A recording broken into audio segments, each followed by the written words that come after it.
We welcome you back to the Drew Barrymore Show. My name is Gayle King, and you may know our next guest from 15 and Getting Straight, Wayne's World 2, or how about this, her cameo in Waxworks 2. Please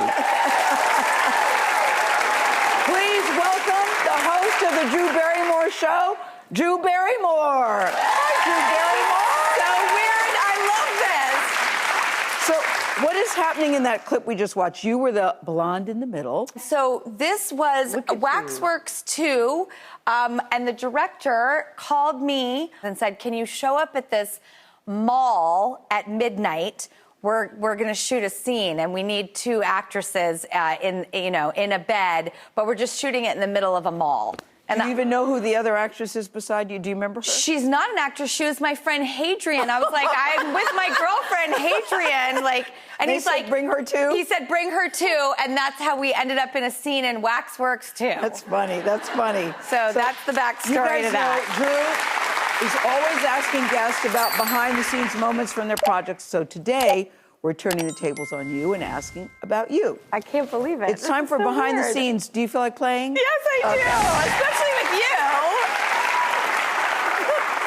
I think this is hilarious. First up, Amy Fisher. That was such a huge story. I was very uncomfortable. It was like one of my first roles that was sexy. You know, she was the Long Island Lolita. Yeah. I was trying to change my own image from being like a kid, actress. And I thought, oh, well, go sexy. That'll be an interesting turn of events.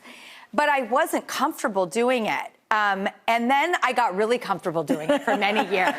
So this film sort of broke me. Next, Doppelganger. They kept sending me home early, which never happens on movie sets, so that they could film stuff that they wouldn't tell me was happening in the movie. Oh. But apparently, I keep turning into some alien, but I wasn't there when they shot those scenes because I don't know, they didn't want to tell me that. Oh. So I still have never seen the full movie. Well, there's time. Oh, God. There's time. It's so bad. Bad Girls. Okay, this was important for me. Yes. This was huge. This was the first time I got hired back for a studio film because all I was doing were B-movies, and I had just had a B-movie hit called Poison Ivy. I remember that. And yes. Thank you. I remember that. But let's go to Wedding Singer. I love Wedding Singer because it's you and Adam Sandler.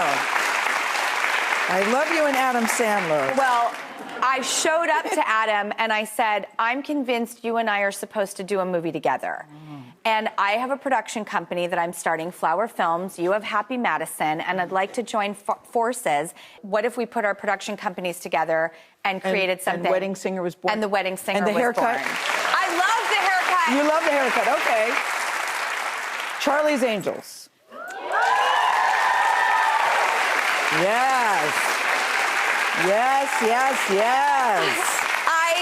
I thought, why do women always have to be so serious and brooding in action movies? That was quite the trio, and it reminds me, your very first show, you did a reunion with. That's right. what I remember. I've never seen the technology that you did, and it was just so nice to see the three of you. So bravo to you. Grey Gardens. Oh wow. The director didn't want me. Michael Susi, and they kept saying, we want an actress who has won awards for this film. So did you convince him to put you in? So I showed up and I said, I just want you to hear my case.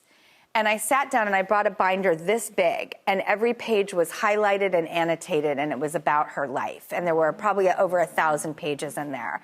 And I said, I will work night and day. I will get lost in this, but I know you want someone who's won awards. How do you think those people get that chance? Wow. Yeah. So you.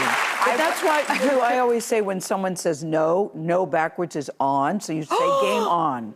And that's what you did. And finally, I chose E.T. for me. I chose E.T. I love E.T. E.T. is still playing. We actually found a clip of you doing your own performance of E.T. Oh, my God. Roll tape, please. How about Drew Barrymore? What do you think of the job she did?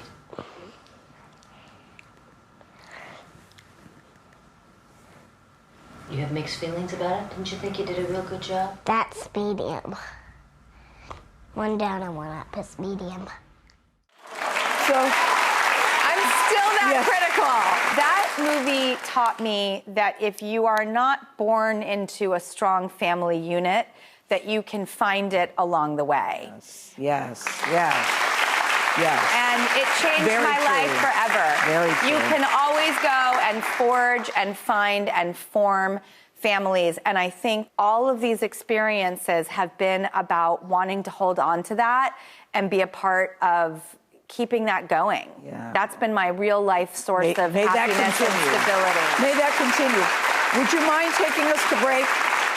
I you would mind? love to, Gayle. When we come back, we're going to give you a taste of the latest Drew's News podcast episode because we get to get a lot spicier there. You know, it's not daytime, Gayle. We get to go to some more, less PG, a little more, not exactly R, but somewhere in between.